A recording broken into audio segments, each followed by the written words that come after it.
My name is Ethan Miller, and at the exact moment the spotlight hit my face, right in front of over 600 of California's most prestigious guests at the state medical gala, the family that once abandoned me finally realized they had just made the biggest mistake of their lives. I rose from the table in a tuxedo I once dreamed of wearing, a dream I had buried years ago. Beside me stood my wife, Nina, a brilliant surgeon and heir to the Black Ridge Medical Group, and behind me were the stunned, hollow eyes of my mother, the same woman who once called me broken beyond repair. They had no idea, none of them did, when the host announced that the highest honor of the night, the Visionary in Medicine Award, was going to the CEO who revolutionized post-op nutrition across the state of California. I heard the sound of a wine glass shatter under my father's table. My younger brother, Caleb, turned pale as a ghost. And my mother? She was frantically fumbling with that tiny red clutch she only ever brought out when she needed to prove she still had class. But this time, class was something money couldn't buy. My name, Ethan Miller, rang out loud and clear. The entire room stood in applause, except for the people at their table. Not a single one moved. It was as if they had just seen the monster they tried to bury come back, not for revenge, but to make them face the truth of what they did. I walked toward the stage. Every step I took carried the weight of years I spent on the streets, of dinners I skipped just to survive, of nights I sat in the dark, studying post-op care manuals just to buy myself one more day in school. And tonight, under the lights, bathed in applause, I didn't come here to get even. I came to show them one thing. I was never the failure they believed I was. I was the one they never saw coming. If you think family love is something guaranteed, you haven't heard my story. I was born in San Diego into a 3-generation family of doctors. My grandfather was once the chief of surgery at the city's biggest hospital. My father, William Miller, was a respected pediatrician, known in the medical community for his calm demeanor and perfectly polished smile. My mother, Clara, wasn't in medicine, but she treated our family name like a sacred brand, one that had to be protected at any cost. And then there was me, Ethan. I wasn't as smart as they wanted. I couldn't memorize biological structures after one reading. I didn't have the same passion for medicine that my younger brother Caleb did. Caleb, the golden child, 5 years younger, brilliant, charming, and constantly referred to as the future of the Miller legacy. I tried. God, I really tried. But in their eyes, it was never enough. I still remember the day I got my rejection letter from UC Berkeley, the school my entire family expected me to attend for pre-med. My hand shook as I handed the letter to my dad, hoping, just hoping, he'd look at me with even a flicker of sympathy. He barely glanced at it, set it down on the kitchen table, and said, "Don't let Caleb see this. He'll think failing is normal." My mother didn't even pretend. She called me a burden. She said if I couldn't become a doctor, I might as well learn to do nails. At least that would be less embarrassing than being useless in this house. She used that word, useless, so often it might as well have been my middle name, Ethan Useless Miller. I still remember my last birthday at home, my 17th. No cake, no candles, no celebration. My mother walked into my room, dropped a pile of second-hand clothes on the bed, along with a note that had the address of a cheap boarding house near the train station. Then she said, "We've done all we could. Now it's your turn to deal with your own mediocrity." And that was it. I was kicked out on my 17th birthday. No goodbye, no hug, not even a good luck. Caleb stood on the front steps eating ice cream, watching me drag my suitcase down the sidewalk. He said quietly, "You'll come back. Once you can't survive out there. I didn't answer because the truth is, I wasn't even sure I could survive. But I did know one thing. If I ever came back, it wouldn't be empty-handed. I'd come back not as the rejected son, but as the man they never saw coming. Some memories never fade, no matter how many times you try to forget them. For me, it was that one winter night when I was 10 years old. The first time I truly understood that in my family, it wasn't about what you did. It was about who you were.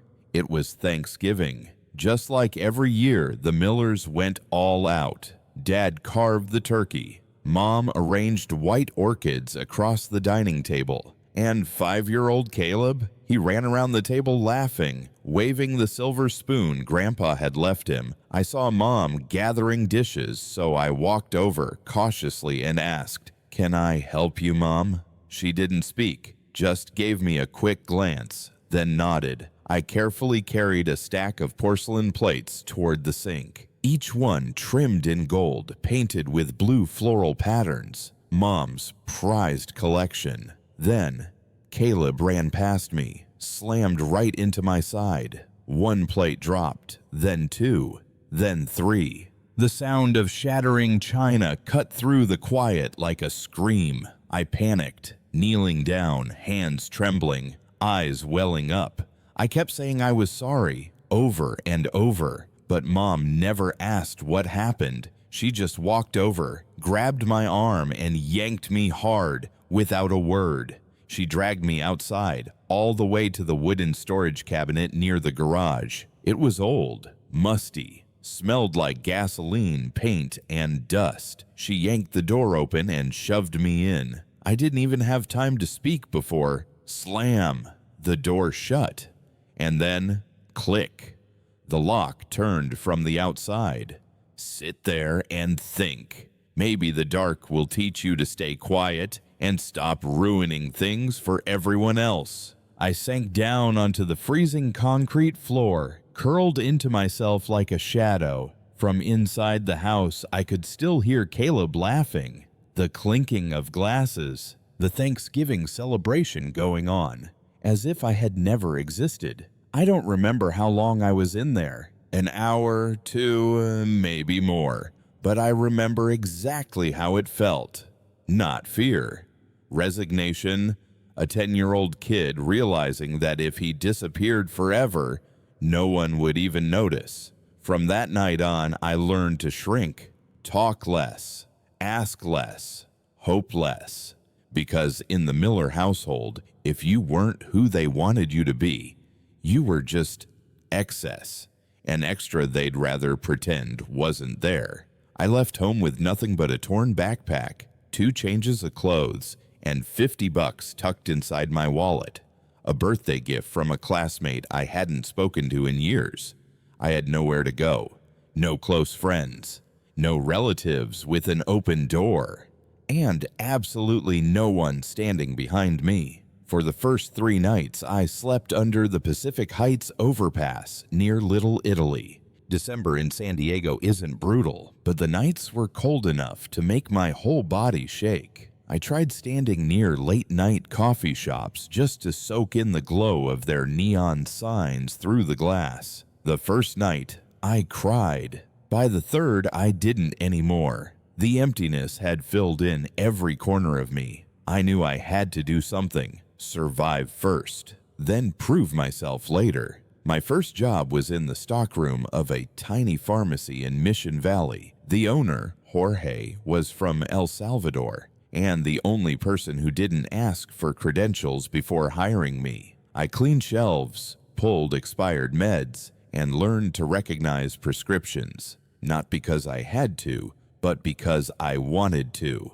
I watched everything like a machine booting up after a long winter. During the day, I worked at the pharmacy. At night, I picked up a remote data entry gig I found on Craigslist, logging patient records for a small medical company. No contract, no benefits.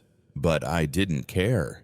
On weekends, I worked at a Korean corner store near the harbor. The owner, Ms. Yun, an older woman, never smiled much, But every time I clocked out, she'd quietly slip an extra pack of noodles or a bottle of milk into my bag. No words, just a nod. 3 jobs, 15 hours a day, 4 hours of sleep, instant noodles and bruised apples. But I was alive. And more importantly, I started hiding money. $50 a week, wrapped in cloth, tucked under the loosest floorboard in my rented room. A tiny 3rd-floor space. No AC, mold on the walls, shared bathroom, but it had a lock. And a window. A window where I'd stare at a sliver of sky each night and whisper to myself, "It won't always be like this." On restless nights, I started visiting the public library. No one checks your student ID if you dress neatly and walk in like you belong there. I sat for hours reading journal articles on clinical nutrition, post-surgical cell metabolism, micronutrients, and immune systems. Not because I thought I'd become a doctor, but because, for the first time, I was learning for me. There was no one behind me. No applause, no cheering, but in that damp, moldy room and under the flickering yellow lights of the library at night, I started rebuilding a life, quietly, steadily, and completely unseen. In those early months of self-study at the library, I didn't have a clear goal.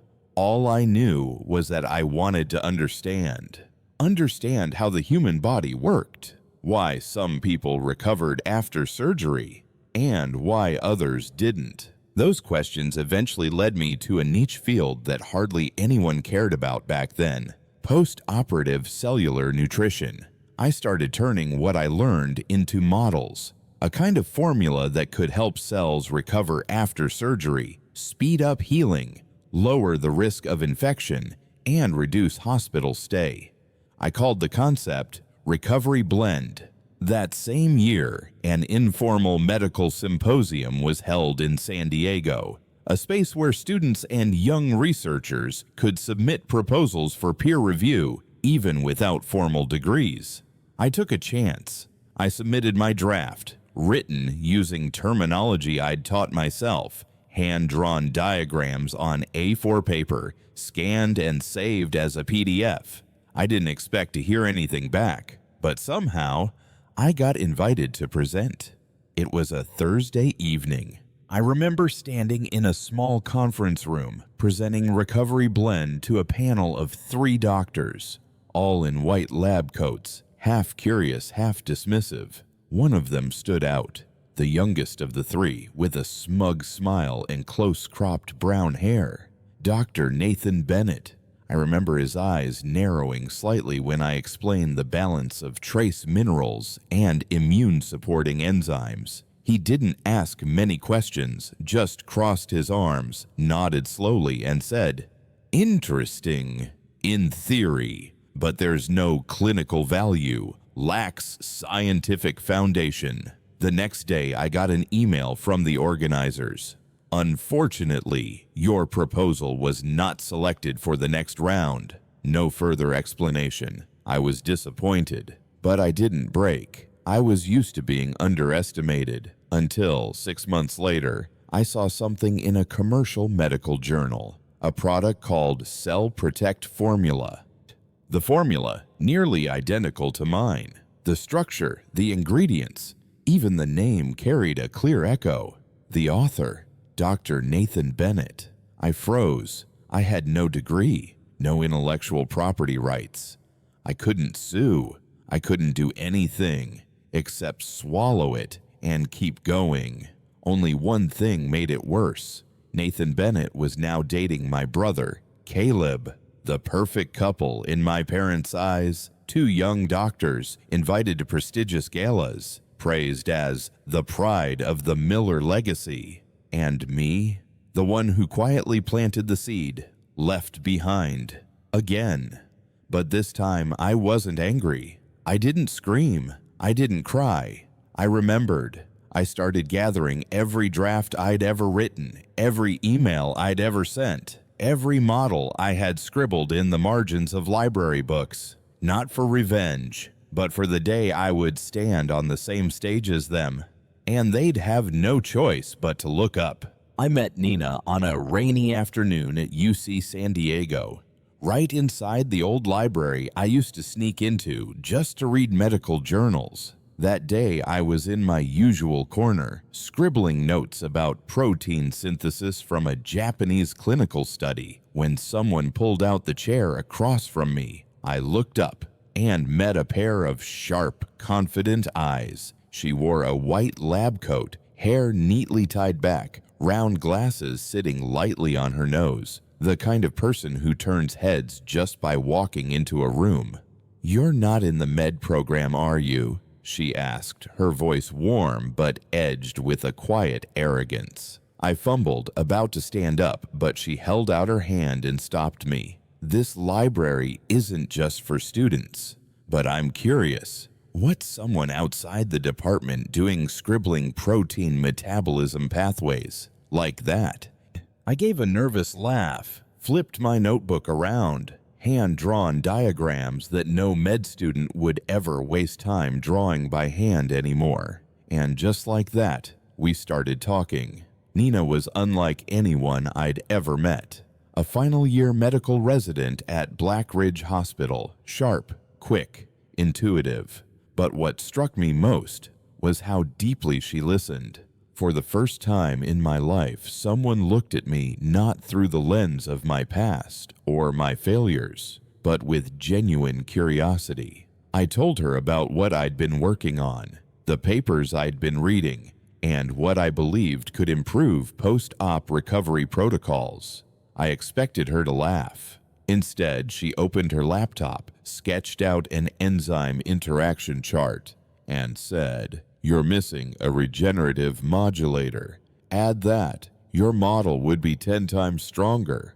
I didn't say anything, because for the first time ever, someone didn't just listen. They saw the value in what I was doing. From that day on, we met every week. Coffee, conversations, debates that stretched past midnight. The romance didn't hit fast, but it came naturally. No fancy dinners, no red roses. Just two people who saw each other when the rest of the world looked away. Eventually, I told Nina everything. About being kicked out of my house, about Nathan Bennett, about the moldy basement I used to call home. She didn't say a word for a full minute. Then she reached over and held my hand tightly. They wasted a genius they never deserved, but I'm not them. I see you, and I believe.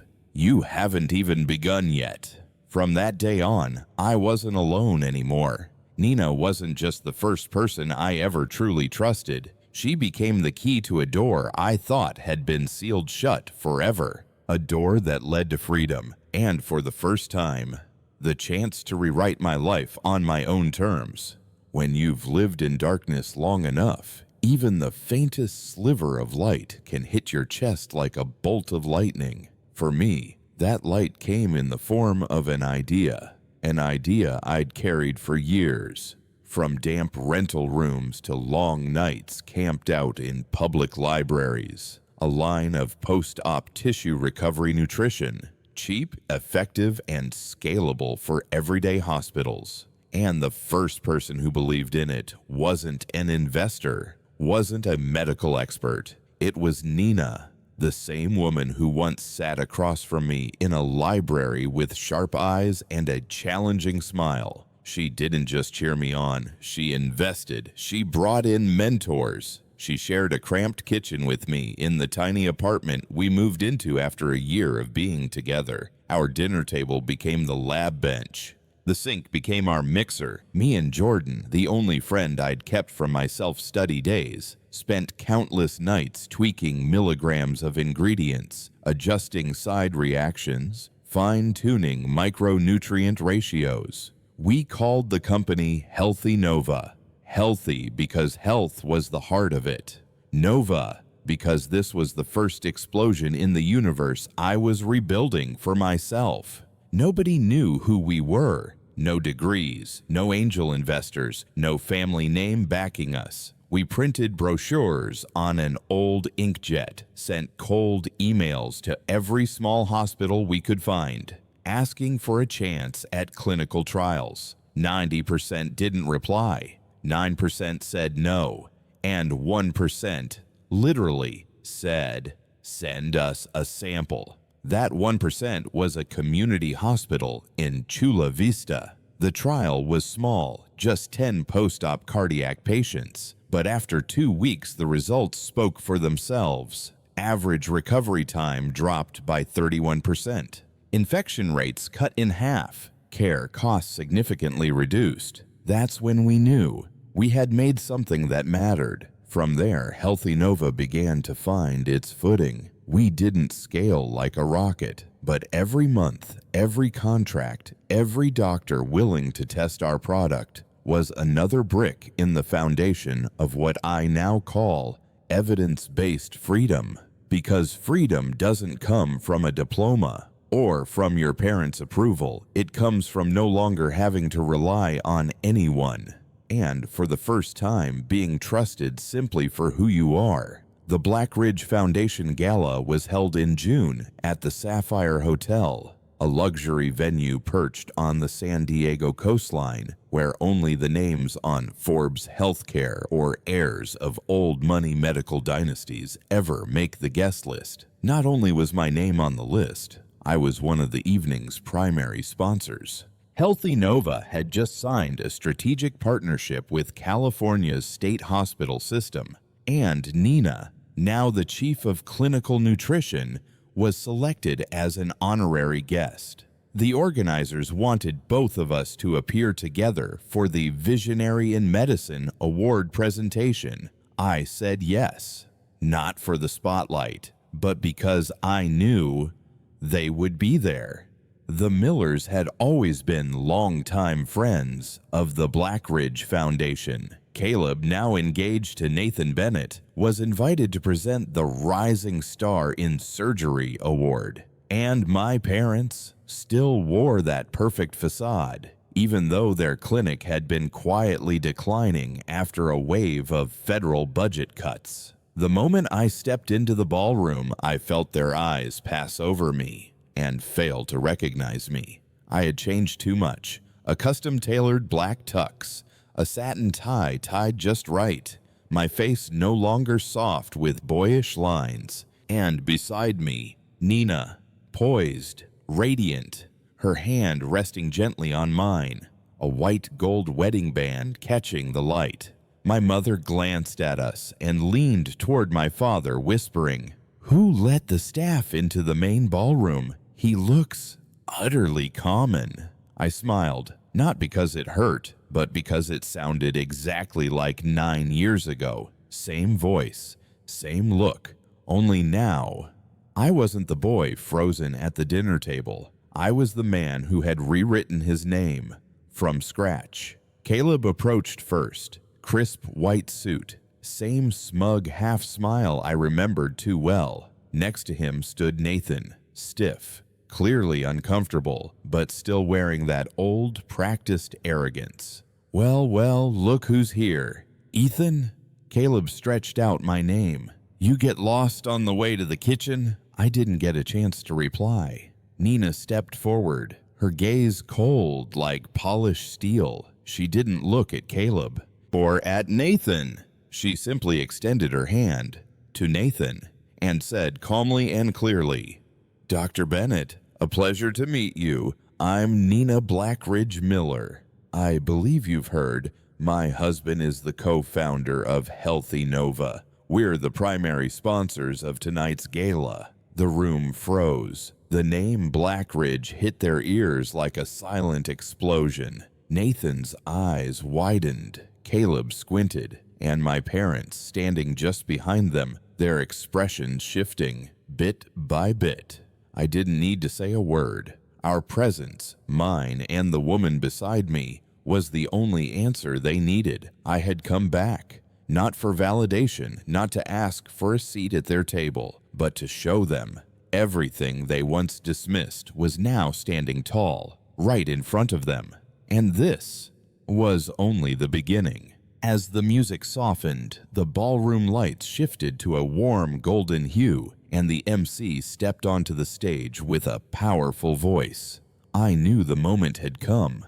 Ladies and gentlemen, tonight, the highest honor, visionary in medicine, goes to the individual behind a groundbreaking advancement in post-operative nutrition, responsible for saving thousands of lives across California. Hundreds of eyes turned toward the stage. Beside me, Nina gently squeezed my hand. Across the room, I watched my parents straighten in their seats. Caleb adjusted his collar. Nathan gave a knowing nod to someone, fully convinced the award had his name on it. Then someone stepped out from backstage. Dr. Samuel Blackridge, Nina's father, one of the most powerful figures in California's medical world, honorary chairman of the Blackridge Foundation, and a man rarely seen in public. The room fell silent. "Ladies and gentlemen," he began, his voice low and commanding, "in my career, I've witnessed many medical breakthroughs, but few have earned my admiration not just for their intellect, but for their extraordinary resilience." My family stared. The air was growing heavier. This year's recipient wasn't born into privilege. He holds no prestigious medical degree, and that's precisely what makes his journey so remarkable. He taught himself, researched on his own, built a company from a tiny apartment kitchen, and today, his product is being used in over 60 hospitals across the state, accelerating recovery, reducing risk, and saving costs. I heard a glass hit the table, hard, most likely my mother's. Tonight, I'm not just honoring a pioneer, I'm honoring a man I'm deeply proud to now call my son-in-law. He paused, then turned toward our table. "Please welcome CEO and co-founder of Healthy Nova, Ethan Miller, to the stage." The ballroom erupted. Applause thundered like a storm. The spotlight hit me full on, and this time there was nowhere to hide. I stood, buttoned my jacket. Nina smiled at me, eyes filled with pride. Across the room, my father sat frozen, his mouth open but no words.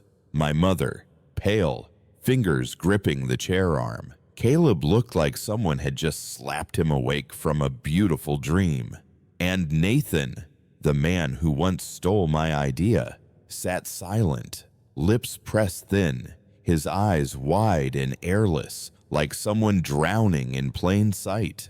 I walked past them, not fast, not slow, just steady, like a quiet reminder. I'm here, not by luck, but because you pushed me to become this. I stepped on stage, shook hands with my father-in-law, a man who saw value not in credentials, but in courage.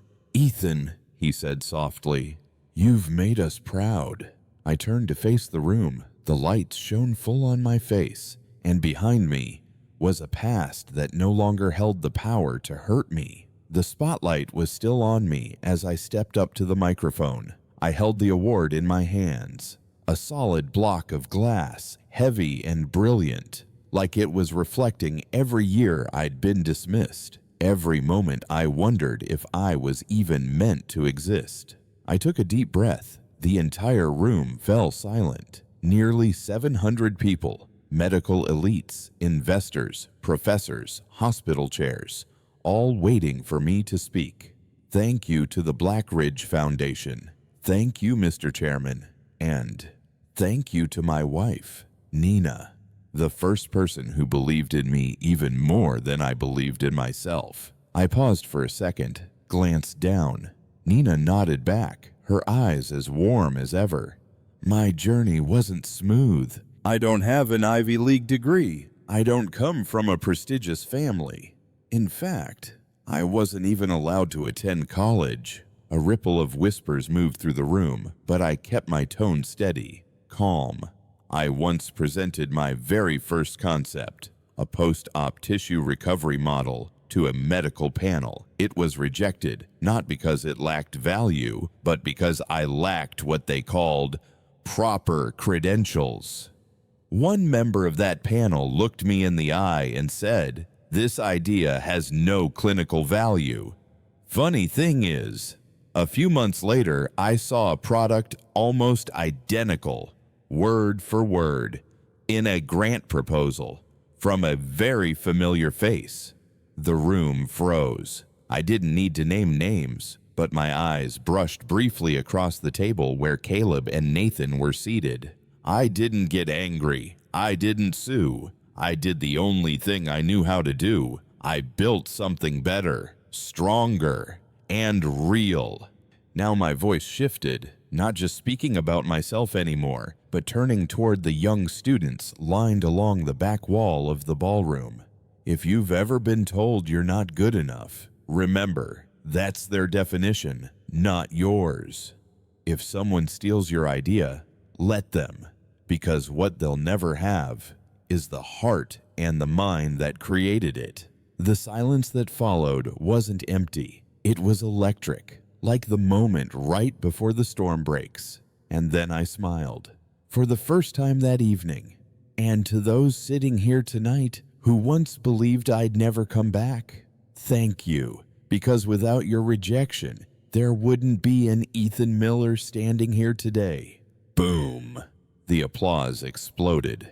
I bowed my head but didn't look toward my family's table. I didn't need to. I already knew what their faces looked like. Shocked, silent, with nowhere left to hide from the truth. Because for the first time in my life, I was the one holding the mic. And I said what they had no choice but to finally hear.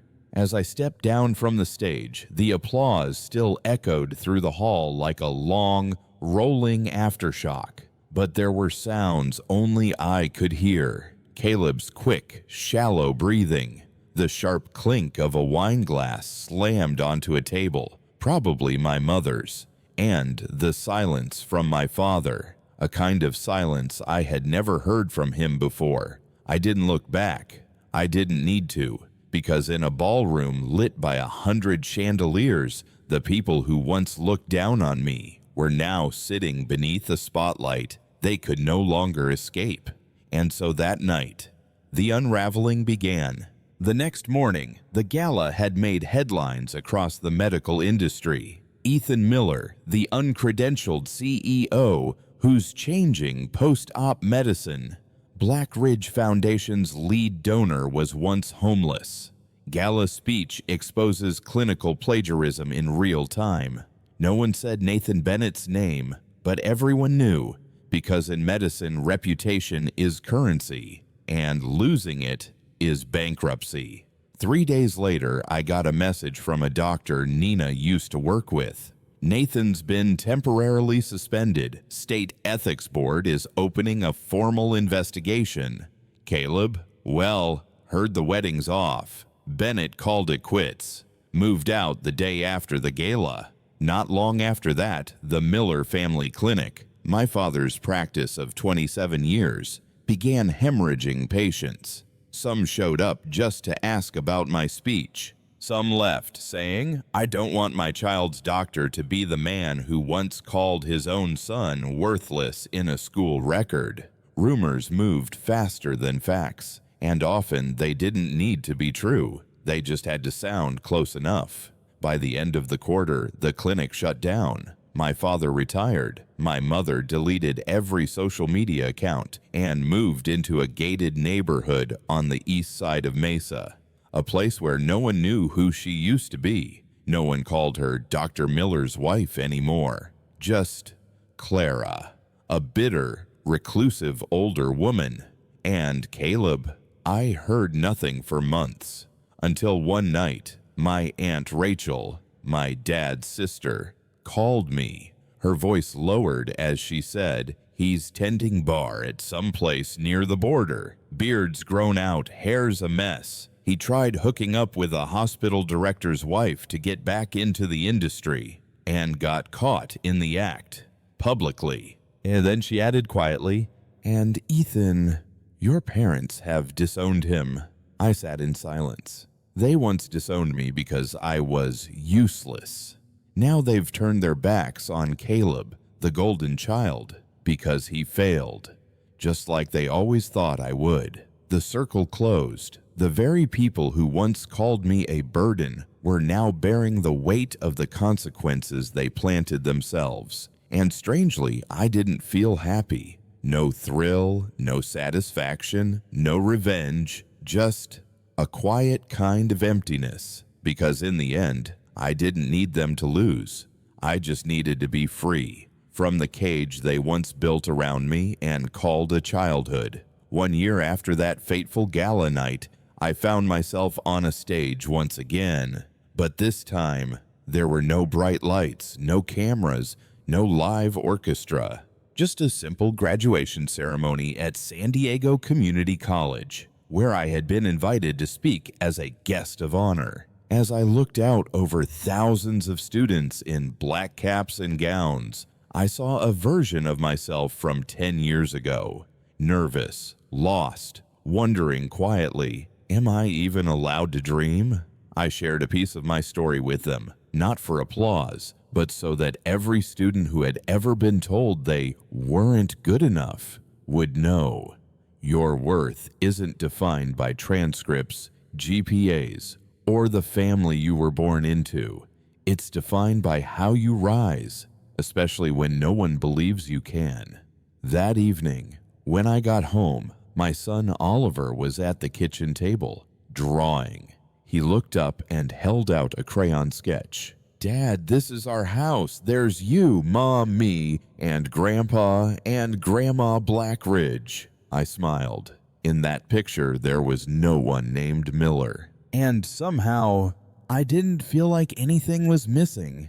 Dinner that night was Nina's homemade pasta. Laughter filled the table. Jonathan, my father-in-law, played with Oliver, while my mother-in-law helped him fold origami. Jordan, my co-founder at Healthy Nova, brought a bottle of red wine from our very first year in business. And Aunt Rachel, the only relative who ever stayed, hugged me long and tight, saying nothing, just patting my back like she used to when I was a kid. Later that night, I sat in my study sorting through old documents. I found the original draft of Recovery Blend, the ink still smudged at the corners, handwriting messy. I thought about throwing it away, but instead I folded it carefully and placed it in a drawer, not because I was still angry, but because it was proof. I had once started from less than zero. And if one day my son asks me,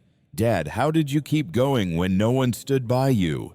I'll tell him, by not needing them, by building my own worth, one step, $1, one rejection at a time, and by choosing the right people to walk with, not just the ones who share your blood, but the ones who actually know how to love. For a long time, I thought victory meant standing on a stage, hearing the applause, watching the people who once looked down on me forced to bow their heads. But it doesn't. Real victory is sitting in your own home, surrounded by people who love you, not for your resume, but for your heart. When your child sleeps peacefully after a joyful day. When your mind no longer circles back to them, because they're just people who once knew your name. And you've become the best version of yourself. No permission needed. Thank you for listening to my story. And if you've ever felt unheard, unseen, unrecognized, remember this. You don't need to be chosen to matter. Choose yourself and build from there.